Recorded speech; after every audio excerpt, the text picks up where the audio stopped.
Hulk, कुछ गुंडों ने एक फ्लाइट को हाईजैक कर लिया है, तुम्हें जाना होगा।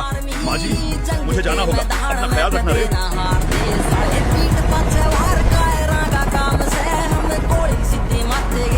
तब तक तुम लोग मुझे लाइक और सब्सक्राइब करते जाओ, मैं उन गुंडों को छोड़ूंगा नहीं रे।